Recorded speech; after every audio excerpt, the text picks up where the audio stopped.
Quay!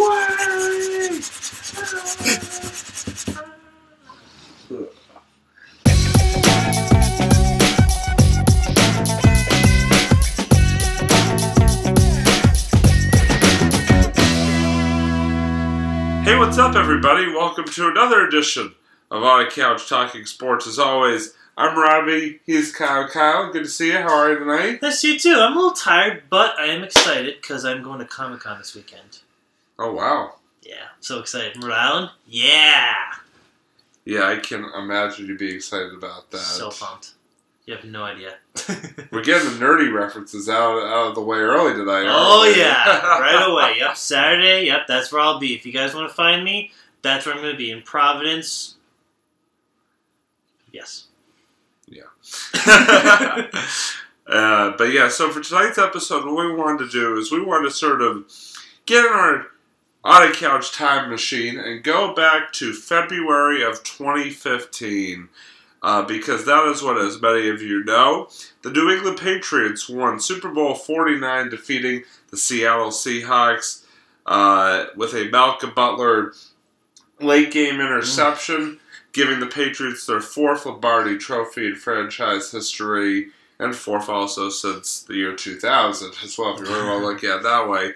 But the reason why we want to sort of go back to that is because this Sunday night at Gillette Stadium, the Patriots will be playing none other than the Seattle Seahawks in their first meeting since that Super Bowl contest. And so we want to sort of just take a look back at that Super Bowl contest and also give you some predictions and insight into the upcoming matchup between the two teams. So Kyle, let's get right into it. I mean, that Super Bowl game was probably, in my opinion at least, one of the best Super Bowls of at least yours in my lifetime. Yeah. Yours in my lifetime. Yeah, that was the most dramatic.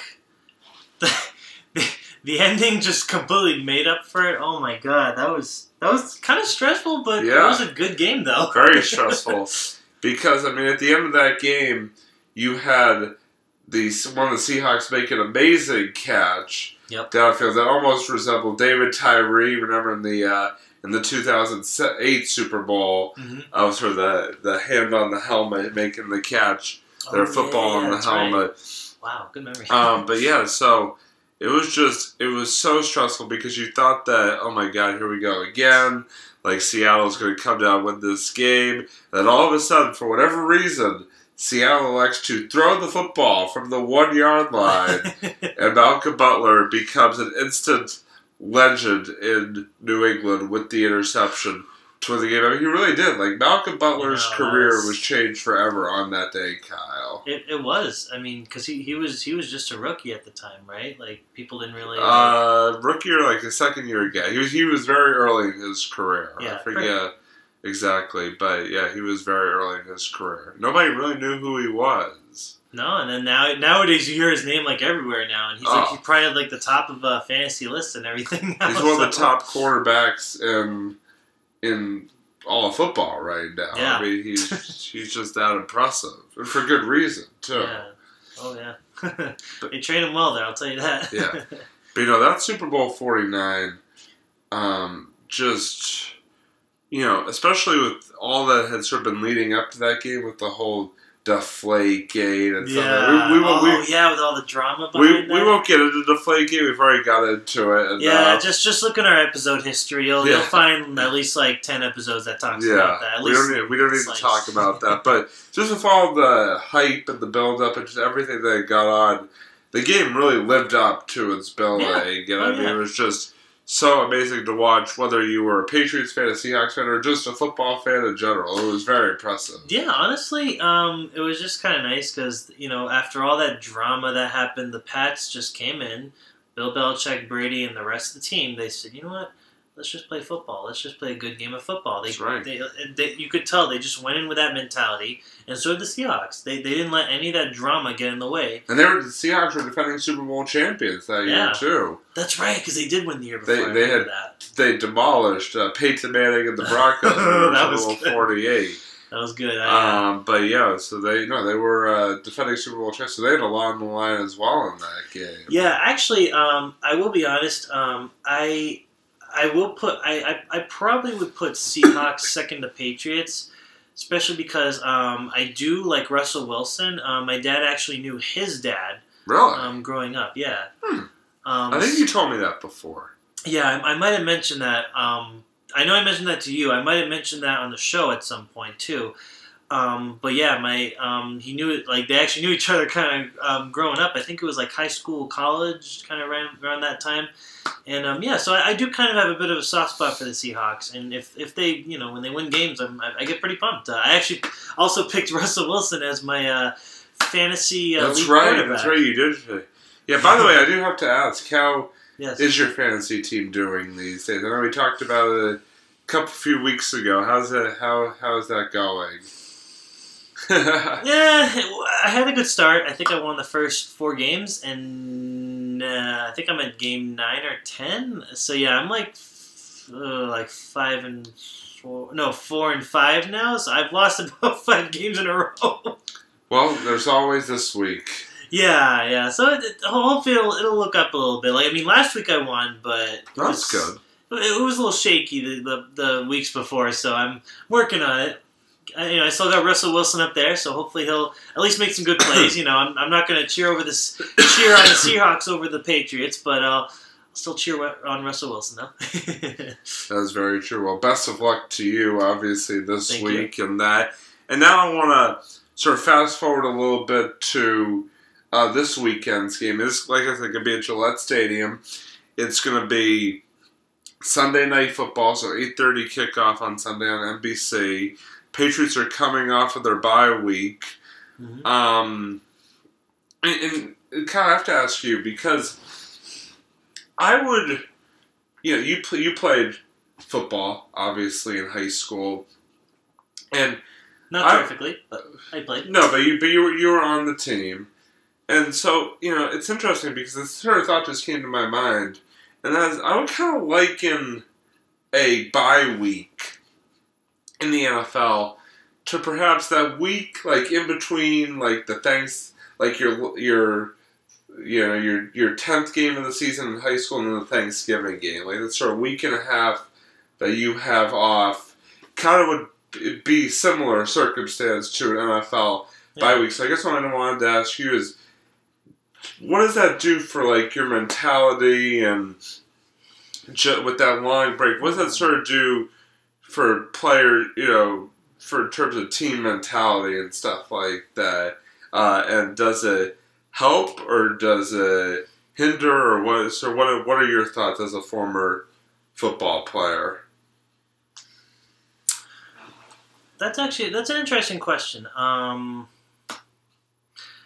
remember in freshman year, I know we actually didn't have a bye week when we did freshman football because the week after the last season game, we actually faced Needham, if I remember correctly. Yeah. Then we went to the Thanksgiving that's game. right. Yeah, the Saturday before, because I was on the team freshman year.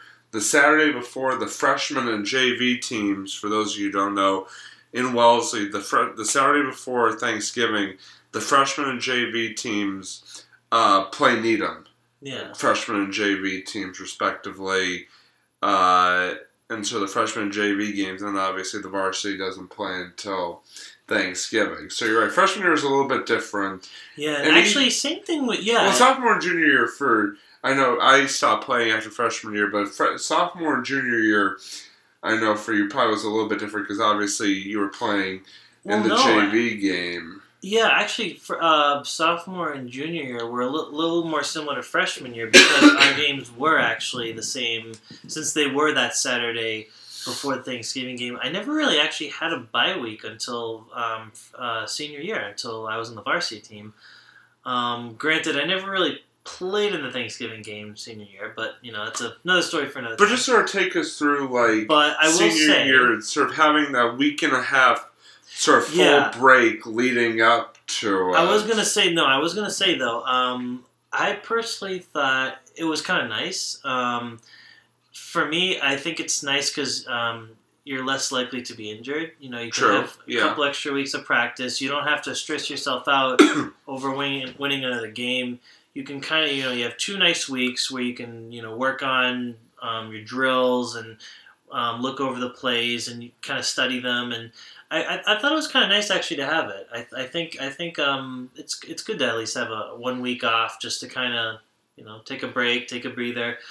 I actually liked it. I don't know how other people really feel about it, but I personally, I thought it was pretty beneficial to the team, especially when you're in the situation of having like the last game, the biggest game of the year.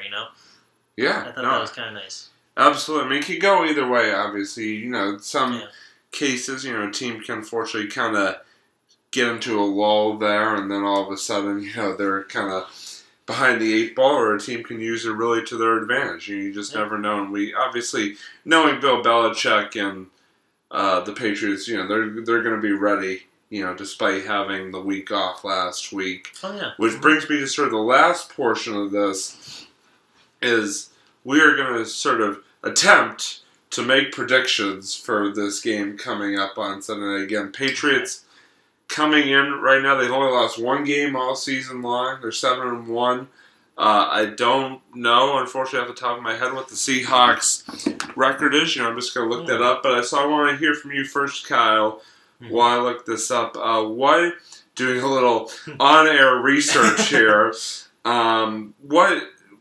What is your prediction for the game that's going to take place on Sunday night? Well, the Pats have had a pretty strong start in the season. So just just so for all, the Pats, as I said, are 7-1. The Seahawks are 5-2-1,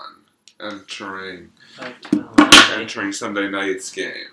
Well, I think with the mentality the Pats have had recently, I'm gonna have to bet on the Pats. As much as I love the Seahawks, and as great of a team as they are, and I believe Russell Wilson had a pretty good week last week. If I kept up with my stats correctly, which is kind of weird for me to say this year because I usually don't keep up with those things. But thanks to fantasy football, I can got a few more tabs on it. But honestly, I think the Pats. I'm gonna be betting for the Pats. I think they've had the stronger team so far. So. Yeah, I have to agree. I think the Patriots, especially when Brady come back, they've sort of been rolling. They've been on fire. 7-1. They're completely healthy coming off the bye week. I think the Seahawks will keep the game close. I think it's going to be a really good game. Oh yeah, not going to be an easy game. No, not going to be definitely not going to be easy. But I like the Pats. I'm going to say 35-27. Pats get the victory. Right. So that's gonna if you guys have a prediction or you have something to say about the whole bye week thing or about Super Bowl 49, or even if you just want to share your fantasy stats. Yeah, that too. Yeah, fantasy opinions. Leave us a comment. YouTube, Facebook.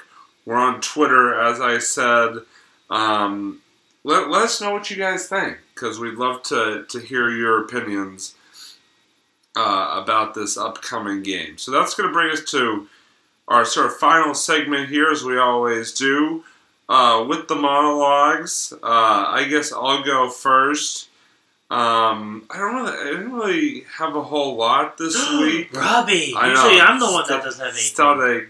I do have something I want to talk about that's transpired since we last were on the air, and that is Torey Luvello, the former bench coach of the Boston Red Sox. Last week it was announced that he is heading to Arizona to become the manager of the Diamondbacks. I just wanted to say, that I really appreciate all that he did in his time with the Red Sox, especially the 2015 season. You kind of had to fill in there when John Farrell had some health issues at the end of the season and did a really nice job. And I've always thought that he would make a great manager somewhere, even if it wasn't with the Red Sox. So I'm sad to see him go. I'm not surprised. I think a lot of people were expecting it, even especially after the Red Sox assistant GM actually went and took the GM position in Arizona prior. But I'm obviously I'm sad to see him go. But I just want to say, Torey, if you're watching, which you probably aren't, but I'm going to say it anyway. Red Sox Nation will miss you, but we wish you the best of luck, and hopefully you can bring Arizona some of the same success you've enjoyed here in Boston. So, well said. Thank you. So, Kyle, you got anything for us this week? Yeah, actually I do. Wow. I just want to say, go Cubs. Guys, Go you guys rocked Cubs, it. go. Go Cubs, go. 108 years. I mean, Back to the Future was pretty 1 year close. off. Yeah. 1 year. Man, I mean... And by the way, for those of you who don't remember, don't know, last week when we were actually filming our episode last week, we were actually watching Game 7 of the World Series while we were filming, and what a game that was. I mean, that was probably one of the best, most epic baseball games I think I've ever seen. Well, it was, because you got these two underdog teams that have that neither have won the World Series in like a long, in like many years. Yeah. So. It's one more than the other. Yeah, I mean, a lot was at stake during that game. I mean, that might be one of the most epic World Series I think probably the most epic World Series I've ever seen. Yeah. Since like the Red Sox versus the Cardinals that year, 2004. Yeah. But yeah, God, it was a great game. Yeah. And the Cubs, Kyle picked them to win the World Series, and they proved him correct. I picked them to get there, obviously. And I think people could kind of tell, once the Red Sox were out, that I was, pulling for them to win it all. So congratulations, Cubs. Good job, guys. Finally got that monkey off your back, and it's awesome. I'm very happy for the Cubs fans and for the city of Chicago, because they've been miserable for a long time, and as Red Sox fans, we know that feeling. Oh yeah, so, yep, we hear you. We're right there with you on that. So yeah. Yeah, go Cubs. Like we said, go Cubs, go. Good job, guys. Celebrate, relax. Celebrate. All right, I gotta stop singing. Okay, no. Breaking into song too much. I don't know if we want to do On a Couch, the music. That might be a bit of a disaster. On a Couch music, no, that really would Robbie not and I really end can't hold up our singing wise. We're not like Idina Menzel. I maybe because I actually I sung. Well, you could hold up better than I could. Yeah, I'll high put it that way. But yeah, that probably would end up that well. Yeah, I mean, either that or we just hire Idina Menzel, and I don't really think we have the budget to do that kind of thing. So we'll have to dip into the On a Couch Talking Sports vault there. Yep, it's now we got nothing. So that's it. If anybody wants to donate to On a Couch Talking Sports, donate for the musical. Yes, donate for the On a Couch Talking Sports musical. If you want to see us make fools of ourselves, there you go. Go ahead and donate.